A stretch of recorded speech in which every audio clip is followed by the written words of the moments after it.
ما قبلا توی دوره MTCRE در مورد مفهوم ویلن مفصل صحبت کردیم. پس اگر میخواین در مورد مفهوم ویلن بیشتر بدونین حتما برین اون ویدیو رو توی دوره MTCRE که تو پلیلیست MTCRE هستش ببینید. اونجا با رسم شکل توضیح دادیم که ویلن چی هستش و چجوری کار میکنه. حالا کاری که امروز میخوایم تو این ویدیو انجام بدیم اینه که بریم روی یه سویچ سیسکو که البته اون رو هم به صورت مجازی توی محیط شبیه ساز جینستری داریم، یه سویچ مجازی سیسکو اضافه کنیم و توی اون ویلن بندی رو انجام بدیم و بعد بیایم برای انجام دادن اینتر ویلن روتینگ از یه روتر میکروتیک استفاده کنیم. اینتر ویلن روتینگ هم احتمالاً میدونین چیه. موقعی که ما ویلن های متفاوتی داریم، این ویلن ها کاملا لایه‌دویی از همدیگه ایزوله میشن. وقتی اینها میخوان با همدیگه ارتباط داشته باشن که این ارتباط میتونه یه ارتباط کنترل شده باشه، یعنی شما روی روترتون میتونین از طریق اکسس لیست یا فایروالی که دارین این ارتباط رو محدودش کنین، احتیاج به دیوایس لایه 3 دارین که البته الان اسمش هم گفتیم. شما یا یه فایروال میخواین یا یه روتر میخواین که ارتباط بین ویلن هاتون رو ایجاد کنه. پس امروز میخوایم اینتر ویلن روتینگ رو انجام بدیم. روترمون میکروتیک هست، سویچمون سویچ سیسکو هست. بریم با هم دیگه این کار رو انجام بدیم.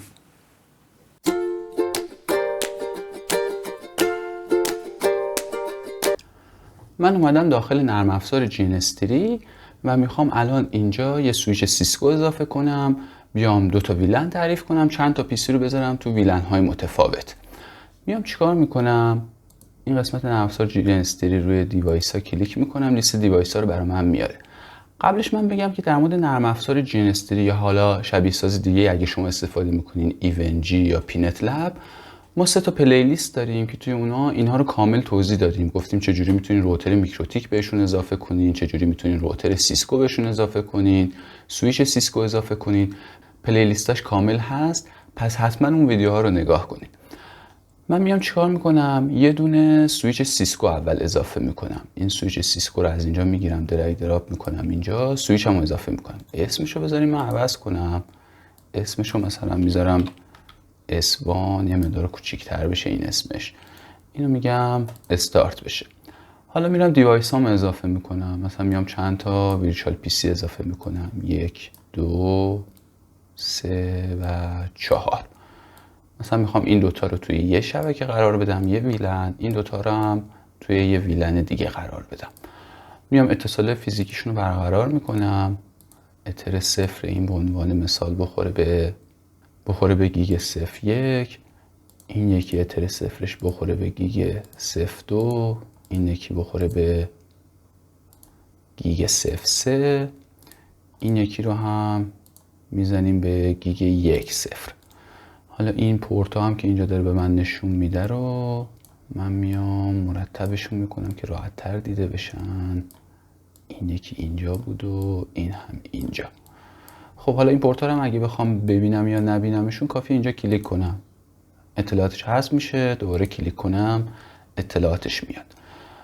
کاری که میخوام انجام بدم اینه که بیام من اینو شکل بکشم بهتر دیده بشه. بیام این دوتا سیستم رو بذارم توی یه ویلن، بذاریم بگم بره پایین تر، استایلش هم قشنگ ترش کنم. بیام بگم میخوام مثلا این رنگی باشه، بوردرش همین مشکی باشه. این یه نتورک هم باشه. اینو بذاریم دوپلیکیت کنم. یه نتورک دیگه یعنی یه ویلن دیگه هم میخوام اینجا، رنگش رو عوض میکنم. مثلا میذارم این رنگی باشه. این هم یه نتورک دیگه ای باشه.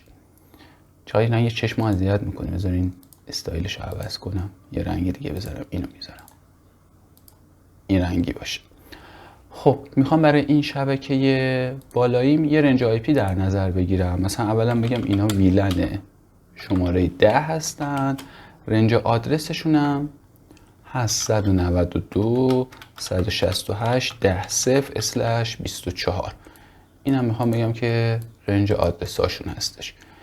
اینم بزنیم یه مقدار فونتشو بزرگتر کنم، مثلا بگم فونت 16 باشه. اپلای. پس این میخواد رنج آدرسی باشه که میخوام برای اینجا در نظر بگیرم. اینو بزنیم دوپلیکیت میکنم، میارم اینجا. این شبکه این طرفیم میخوام رنجش متفاوت باشه مسلماً. پس اینو ادیت میکنم، اینو میگم میخوام 20 صفر باشه، ویلنش هم ویلن شماره 20 باشه. لزومی نداره این شماره اینجا با این شماره اینجا یکی باشه، حالا به خاطر اینکه کارمون راحت تر باشه این کار ما انجام دادیم صرفا. اوکی میکنم. پس این شد ویلن بندی من. میام این دیوایس هم استارت میکنم، این ویرچوال پی سی هم استارت میکنم که روشن بشن. استارتشون کردم، این یکی روشن نشد، این رو هم استارتش میکنم، ویرچوال پی سی هم روشن شدن. حالا کار دیگه ای که من میتونم انجام بدم، میتونم روتر اضافه کنم. فعلا میتونم این کار رو نکنم، داستانی مقدار پیچیده نشه، ساده تر باشه فعلا. حالا میرم آدرس های آی پی مو روی سیستمم ست میکنم. میام روی این دابل کلیک میکنم، روی اینم دابل کلیک میکنم. بذاریم من این دوتا رو بیارم ساید بای ساید داشته باشم. این دوتا پنجرم و این نتورکم، این هم محیط CLI. پی سی 3 رو هم باز میکنم، پی سی 4 رو هم باز میکنم. میام اینجا یکی یکی بهشون آی پی میدم، یه مقدار زوم میکنم که بهتر دیده بشه. خب الان فکر میکنم بهتر دیده میشه. میام برای پی سی یکم یه آی پی در نظر میگیرم. مثلا میگم اینجا آی پی 192.168.10.11/24 اینتر میزنم. میرم برای پی سی دوم حالا آی پی در نظر میگیرم، یه مقدار زوم میکنم، قبلش میگم آی پی 192.168.10.12/24 اینتر میزنم. میرم برای این پی سی 3 که اینجا هستش میخوام آی پی در نظر بگیرم. این رنجش 192.168.20 هستش. مقدار زوم میکنم، میگم آی پی 192.168.20.11/24 و برای پی سی آخریم که پی سی 4 هست میخوام 2012 رو در نظر بگیرم. یه مقدار زوم میکنم، میگم آی پی 192.168.20.12/24. نکته ای که الان وجود داره، من هنوز رو سویچ هم هیچ پیکربندی انجام ندادم. یعنی نرفتم بگم این دوتا پورت توی یه ویلن 10 مثلا، این دوتا پورت گیگ 03 و 10 اینا مثلا تو ویلن 20 هستن. فعلا همشون توی یه ویلن هستن. الان مسلما من از داخل پی سی 1 اگه امتحان کنم پی سی 2 رو میتونم ببینم چون آی پیش تو رنج من هست.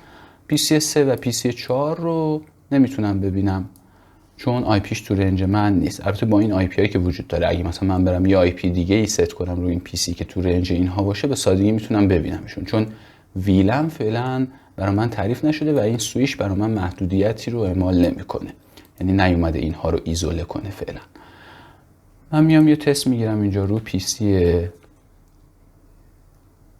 فکر میکنم اینها رو به ترتیب باز نکردم. الان پی سی 2 بذارین، این پی سی 1 هستش، اینا جابجا شدن آی پی هاشون هم.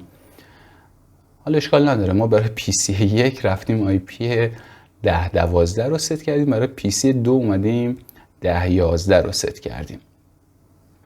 یه مقدار جابجایی شد به خاطر اینکه کلیک کردیم اینا به ترتیب باز نشدن. اینها رو نگاه کنیم، نه این دوتا درستن. پی سی 3 20.11 است، پی سی 4 20.12 هستش. حالا این تو ذهنمون باید بمونه که اینها جابجا شدن. من میام اینجا تست میگیرم 10.12 خودمم پینگ میگیرم 192.168.10.11 رو میبینم پینگ اون رو دارم که مسلما درستم هستش. حالا من میام میگم پینگ 192.168.20.11 رو میخوام. این پینگ رو ندارم. اگه نگاه کنین اولین پیامی که اومد به من اینجا داد، یعنی تنها پیامی که داد، نوشت No Gateway Found.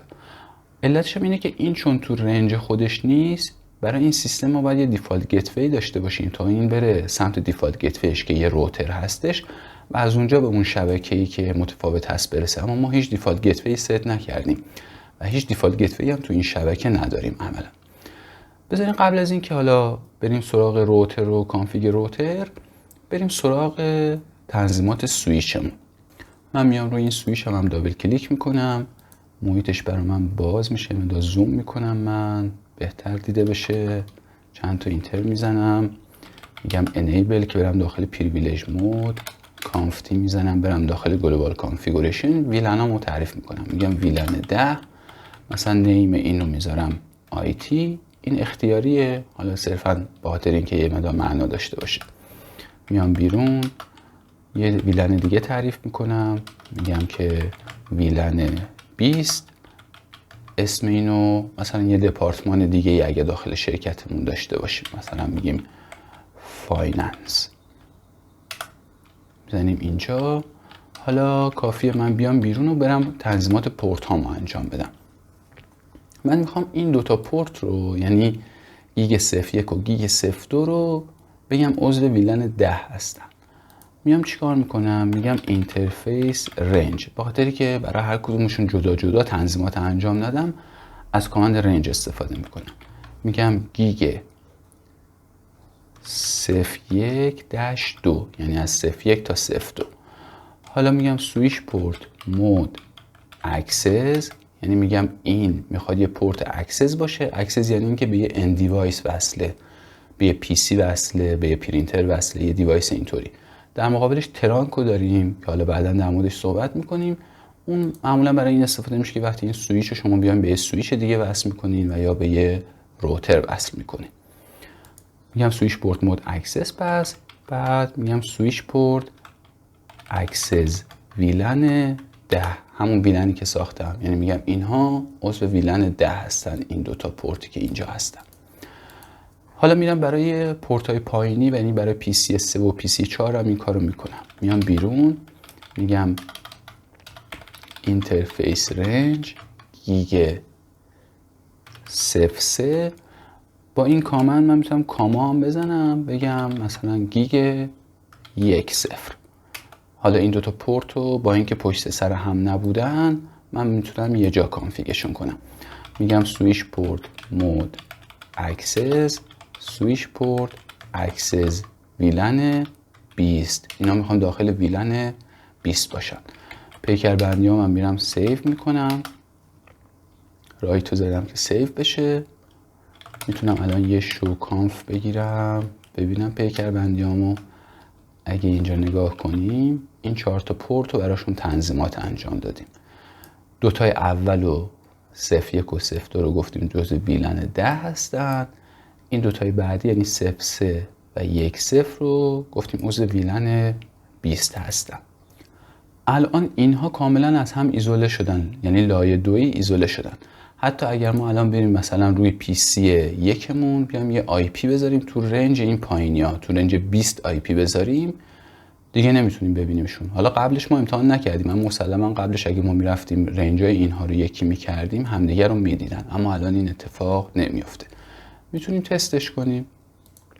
بریم اینجا برای پی سی یکمون ما اومده بودیم 2012 رو به اشتباه 1012 رو ست کرده بودیم که باید 1011 می بود. یه لحظه من آی پیشو اصلا عوض میکنم، تو رنج 20 میذارم. میگم آی پی ادرس، ببخشید، میگم آی پی 192 168. آی پی چند میخوام بذارم؟ تو رنج 20، مثلا میگم 2015/24. تو رنج 20 آی پی میذارم. میخوام ببینم آی پی های رنج 20 رو میتونم ببینم، مثل 2011 و 2012. الان من رفتم این سیستم پی سی 1 رو کردم 2015. میخوام ببینم اینی که 2011 هست رو میبینم یا نه. مسلما نباید بتونم ببینم، چون ما رفتیم پورت ها رو تو ویلن های متفاوت قرار دادیم. پس الان رنج آی پی ها یکی هست، اما پینگش رو احتمالاً نداشته باشیم. پس من الان 2011 رو یه بار دیگه پینگ میگیرم اینجا. این دفعه دیگه نمیگه که دنبال گیتوی میگردم، چون خودشم تو همون رنج آی پی داره. نگفت که گیتوی پیدا نکردم، سعی کرد 2011 رو پیدا کنه توی ویلن خودش، اما تو ویلن خودش همچی آی پی ادرسی وجود نداره. بذارید من آدرس های اینا رو اصلاح کنم. آی پی اینو میکنمش 1012 این دفعه. آی پی این پی سی 1 رو هم میرم میذارم 1011. خب پس من ویلن بندیمو الان انجام دادم، اما ممکنه من بخوام بین این ویلن ها یه ارتباطی داشته باشم، یه ارتباط کنترل شده. حالا در مورد اینکه چجوری میشه کنترلش کرد هم صحبت میکنیم. یعنی مثلا روی یه سری پورت ها و پروتکل های خاص به عنوان مثال این PC1 بتونه مثلا به PC3 دسترسی داشته باشه. یا مثلا اگه ما بخوایم به اینها اینترنت بدیم، ببینیم این کارها رو چجوری میتونیم انجام بدیم. کاری که من انجام میدم، میام از این لیست دیوایس هام اینجا کلیک میکنم، یه دونه روتر میکروتیک اضافه میکنم اینجا. اسم اینم من عوض کنم یه مقدار کوتاه‌تر بشه، مثلا میذارمش CHR1. اوکی میکنم. حالا اگه بخوام اینترنت هم بهشون بدم، میام یه دونه کلاودم اینجا اضافه میکنم. این کلاودم هم اینجا دارم. در مورد این کلاود ها و طریقه دادن اینترنت به محیط مجازی ما مفصل صحبت کردیم. ویدیوش الان لینکشو بالا میتونیم ببینین، اونو حتما نگاه کنیم. میام اینو اتر 0 رو وصل میکنم به اتر 1. این دیوایس هم بذارین روشنش کنم، استارتش میکنم، یه مقدار اینا رو میرم این طرفتر. این اتر 1 هستش. خب میام این لینک اینجا رو هم وصل میکنم، مثلا میگم گیگ 00 این وصل بشه به اترنت 2. این هم اترنت 2، این هم اترنت 1. حالا میخوام به این روتر میکروتیک هم وصل بشم، تنظیمات لازم رو روتر میکروتیک هم انجام بدم. من اومدم به این روتر میکروتیک هم وصل شدم، با نرم افزار وین باکس بهش وصل شدم. میام چیکار میکنم؟ میرم تو این قسمت اینترفیسز نگاه میکنم، اینم این اینترفیس اتر 1 هم وصل به این کلاده که اینترنت داره. یه کار خیلی خوبی که میتونم انجام بدم، اینجا بیام اسمشو عوض کنم یا دسکریپشن بذارم، مثلا اینجا بگم این آپ لینک من هستش. بیام رو اتر 2 هم اینجا بنویسم که مثلا به سویچ خورده، به پورت 00 سویچ 00. اینم اوکی میکنم. حالا میرم زیر این پورت دوم، یعنی اتر دوم، یه سری ویلن تعریف میکنم. هم میتونم از اینجا برم گزینه ویلن رو انتخاب کنم، هم میتونم بیام اینجا یه تب دیگه داریم به اسم ویلن، فرقی نمیکنه. میام اینجا رو به علاوه کلیک میکنم، میگم یه ویلن میخوام، میگم اسمش چی باشه، مثلا میگم ویلن 10، اسمش بود آیتی، تگ ویلنش هم من میذارم 10 باشه. روی چه اینترفیسی؟ روی اینترفیس اتر دوم که اینجا دارم میبینم چی؟ به سویچ وصل هستش. پس اینو میام اوکیش میکنم. اگه نگاه کنین این رو زیر مجموعه اتر 2 قرار گرفت، یه مقدار اینجا تو رفتگی داره. میام یه ویلن دیگه هم تعریف میکنم، اینجا میگم این باشه ویلن 20، اسمش مثلا باشه فایننس. ویلن آیدیش این مهمه که باید 20 بذاریم و این اینترفیسش که باید اتر 2 باشه، یعنی این اینترفیس اینجا که به سویچ وصله. این رو هم اوکیش میکنم. من الان ویلنامو دارم، میتونم برم الان چیکار کنم؟ آی پی ادرسامو ست کنم. میرم تو آی پی ادرس، اینجا نگاه میکنم، حالا اون ادرسی هستش که از این کلاود گرفتم رو اتر 1 این میکروتیکه که من دسترسی به اینترنت میده. من الان میرم رو به علاوه کلیک میکنم، اینجا میگم آی پی 192.168.10.1/24 رو میخوام بذارم روی ویلن 10. اینو اوکی میکنم. حالا 10.1 رو ما گذاشتیم، هر آی پی تو اون رنج 10 میتونه باشه، اما معمولا خیلی از ادمینای شبکه میان اولین آی پی رو میذارن. میام برای اون رنج 20 هم، اون ویلن 20 هم 21/24 رو میذارم روی ویلن 20. اوکی میکنم. اینا قراره بشه دیفالت گیتوی این سیستم ها، یعنی میخوام بریم روی اینها، روی این دوتایی که این بالا وجود دارن، روی PC1 و PC2 بگیم دیفالت گیتویتون هست این 10.1 آی پی که اومدیم روی این روتر میکروتیک رو ویلن 10 ست کردیم. برای این دوتا PC هم که اینجا وجود دارن میخوایم بریم بگیم دیفالت گیتویتون هست 21 که تو همون رنج خودشون هم هست. اینها تو رنج 20 آی پی دارن. میدونیم که دیفالت گیتوی باید با خود اینها توی یه رنج باشه. خب تنظیماتمون اینجا تموم شد. ما کار دیگه‌ای که میتونیم انجام بدیم، به عنوان مثال ممکنه ما بیایم بگیم که میخوایم به این ویلن 10 مون که برای آیتی هست اینترنت بدیم، به این ویلن 20 که برای فایننس هست اینترنت ندیم. من میرم تو آی پی فایروال. در مورد این قسمت فایروال اینا تو دوره MTSNA ما مفصل صحبت کردیم. اگر میخواین در مورد اینا بیشتر بدونین، ویدیویی که لینکش الان بالا میتونین ببینین و برین حتما نگاه کنین. کلا پلیلیست امتی سرنیا نگاه کنین خیلی بهتون کمک میکنه. من میرم تو این تب نت رو به علاوه کلیک میکنم، میگم اگه سورس ادرس بود 192.168 برای 10 میخواستیم 10.0/24 که این کارمندای قسمت آیتی من هستن، اگه سورسشون این بود، آوت اینترفیسش هم بود اتر 1 آپلینکه، یعنی خاص از اینجا خارج بشه، بیا چیکار کن اکشنش بشه مسکیوریت. اوکی میکنم. من الان به کارمندای قسمت آیتی اینترنت دادم. خب حالا کافی من برم روی این سیستمام، بیام براشون چیکار کنم؟ بیام براشون دیفالت گتوی ست کنم، چون ما آی پی ست کردیم دیفالت گتوی ست نکردیم. کار دیگه هم که میتونستیم بکنیم که شبکمون بهتر بشه این بود که بریم روی این روترمون دی اچ سی پی سرور کانفیگ کنیم. حالا چون ویدیو خیلی طولانی میشه دیگه من اونو نمیگم. در مورد اینکه چجوری میتونیم دی اچ سی پی سرور کانفیگ کنیم تو ویدیویی که الان لینکشو بالا میتونیم ببینیم مفصل صحبت کردیم، اون رو هم میتونین این پس نگاه کنید. خب من این پنجره رو میبندم، میرم سراغ این سیستما که براشون دیفالت گتوی ست کنم. میام من از پی سی 1 شروع میکنم، میگم آی پیش میخوام 10.11 باشه، بعد از اینم هر چی تایپ کنم میشه دیفالت گتوی 192.168.10.1 اینتر میزنم. پس من کافی همون کامند قبلی رو تکرار کنم، یه آی پی دیفالت گتوی رو در انتهاش اضافه کنم. برای این سیستم میگم 10.12 گتوی این هم میشه 192.168.10.1 اینتر میزنم. برای این دوتای اینجا 2011 یعنی این سیستم و این سیستم گتویشون میشه 21.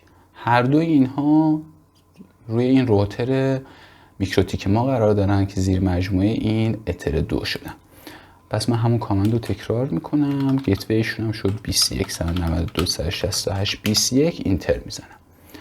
برای این هم گتویشون میشه 192.168.21 اینتر میزنم. بریم حالا چک کنیم. من میرم روی این سیستم اولیم. این سیستم اولی الان میخوام ببینم چک کنم، ببینم این پی سی یکم الان این پی سی 3 رو میبینه یا نه.